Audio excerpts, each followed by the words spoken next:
Hey everybody. Um, so this is pretty much it. We made it. I mean, we just got to get the bike home tomorrow, which it's been honestly it's been rock solid. And I didn't think going into this. I thought we'd make it honestly, but I thought we were gonna have a lot more issues than what we ended up having. I thought I was gonna have to buy some oil stock and deplete my emergency fund and everything. But no, the bike has just been absolutely rock solid. And this is my first Honda ever. So, yeah, I think I understand now where the name, it holds weight, you know.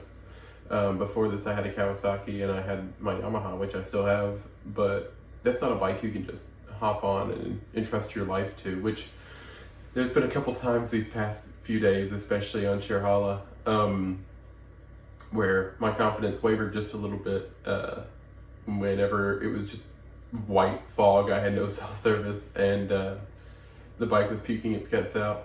Later did I find out it was just, that's what it does in the mornings for whatever reason. I mean, I'm sure you've seen this up until this point.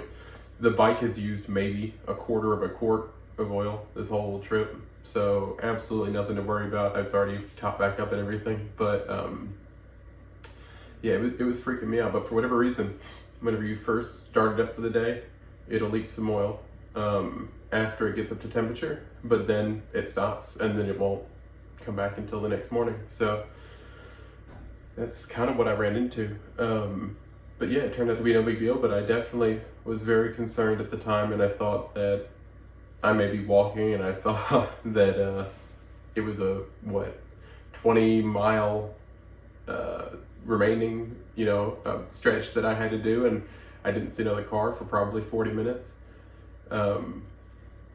So yeah, I think that was probably the low point of the trip. But hey, we made it through, and then look at us now. I went ahead and booked myself a nice room for the last night just to celebrate. But yeah, like I said, the bike has just been unwavering in how great it's been to me. It has no business being as good as it does, or as good as it is. Only thing we had fail was the speedometer cable snapped on the tail, which is pretty hilarious in my opinion, just because the bike's got 50,000 miles on it and it finally gave up the ghost in that respect. You know, going down one of the more dangerous roads you kind of need to know your speed, just so you don't, haul into a corner and everything. But it's been fine. I mean, you can kind of just feel, with traffic and everything.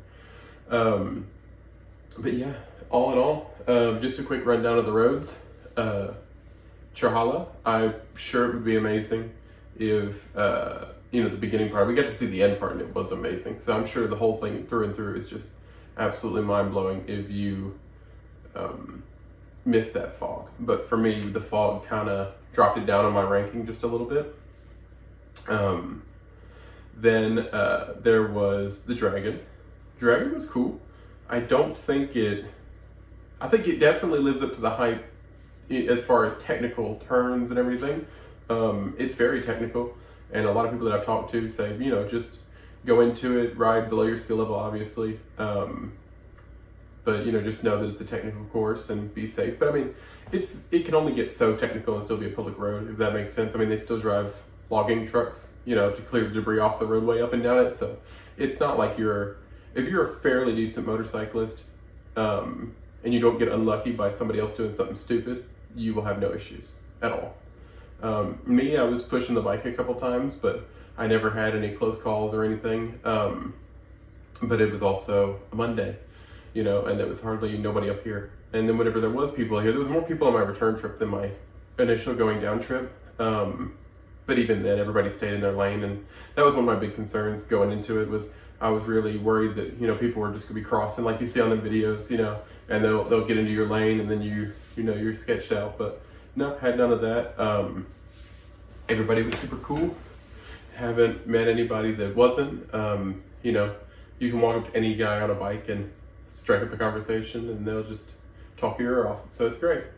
All in all, though, I mean, it was definitely a worthwhile trip, and I had a lot of fun. And I think doing it this way, where the room is a little bit of an expense, and then of course we camp to kind of compensate for that. That it's really cool to be able to do a trip like this and not stress out about it, financially.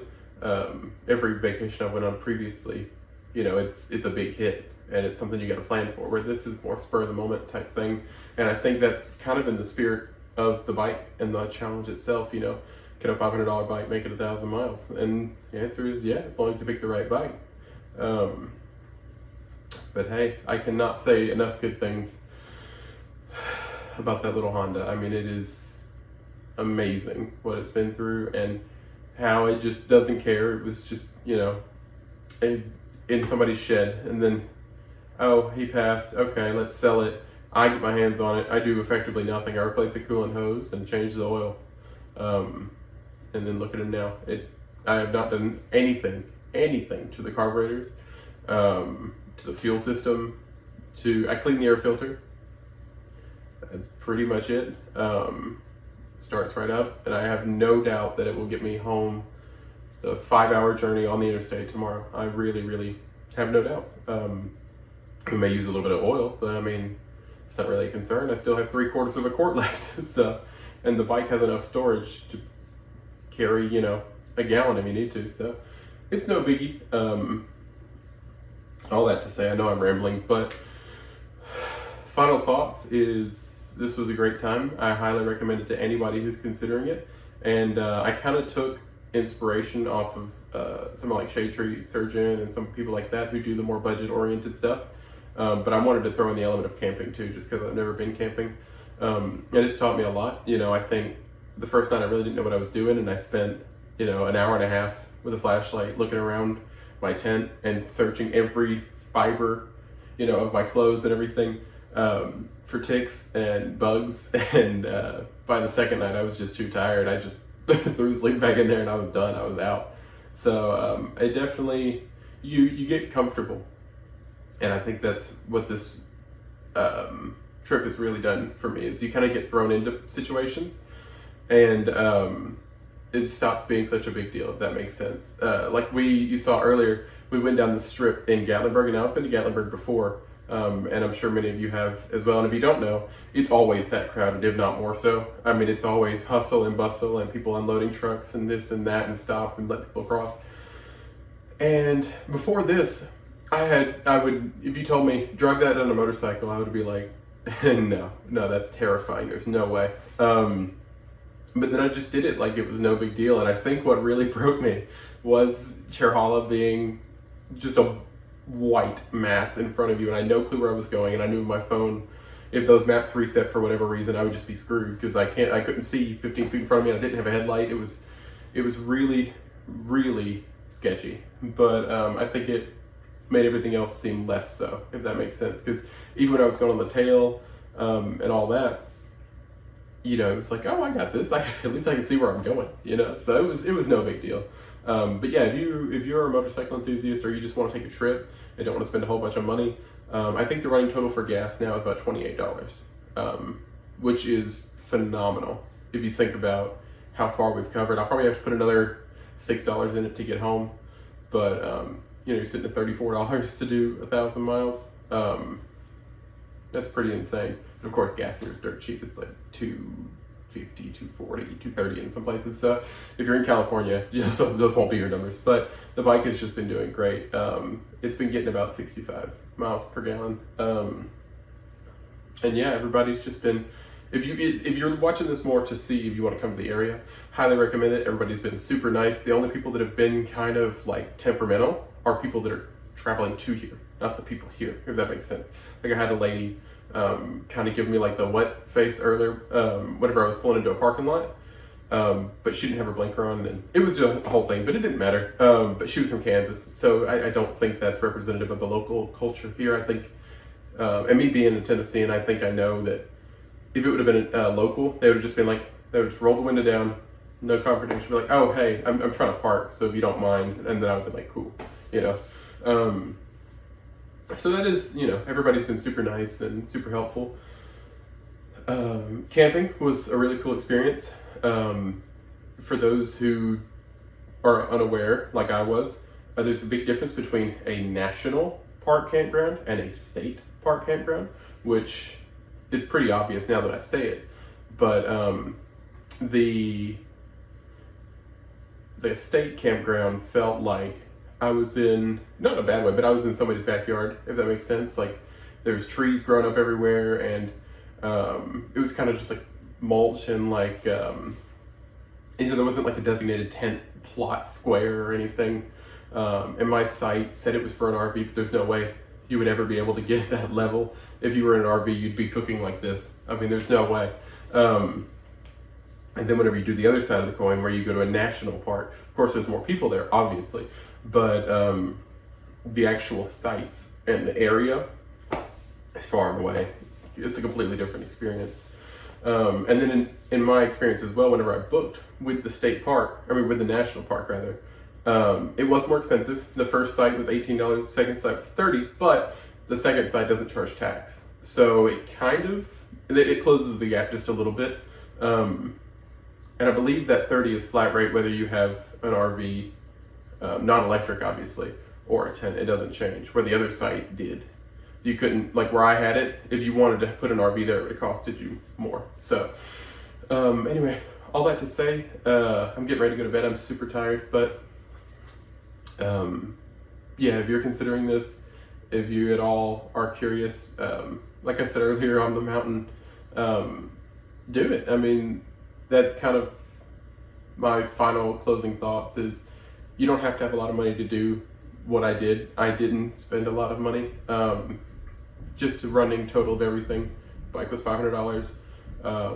Service, maintenance, upgrades on the bike was probably another $100 to get it tagged, insured. Insurance is kind of that's going to depend on you guys, but to get it tagged wasn't expensive. Put that hose on, cheap, change the oil, and then all the rest of it was just time, taking it apart and everything. So super not a big deal. So say $600 for that. Say realistically $45 in gas. And then the camping was, let's see, 30, so call it 60. And then this room, I believe, was right at 100, including taxes. So we're still under 1,000, even including the bike, which is mind-boggling to think about, because I went into a Harley-Davidson dealership earlier, and he was telling me, I love going into all bike dealerships. I just like talking to people and learning about stuff, because I didn't know the Harley nomenclature. But he was telling me that I couldn't, that if you wanted to tour, you need to get one of their touring series. You don't want to tour on like a Softail without a fairing and everything. And then he was talking about some Suzuki that a guy traded in, and he said it was worth nothing, and then proceeded to say we only gave him $3,000 for it. $3,000 is right at the top of my budget for a bike, or for a whole season of riding, including adventures.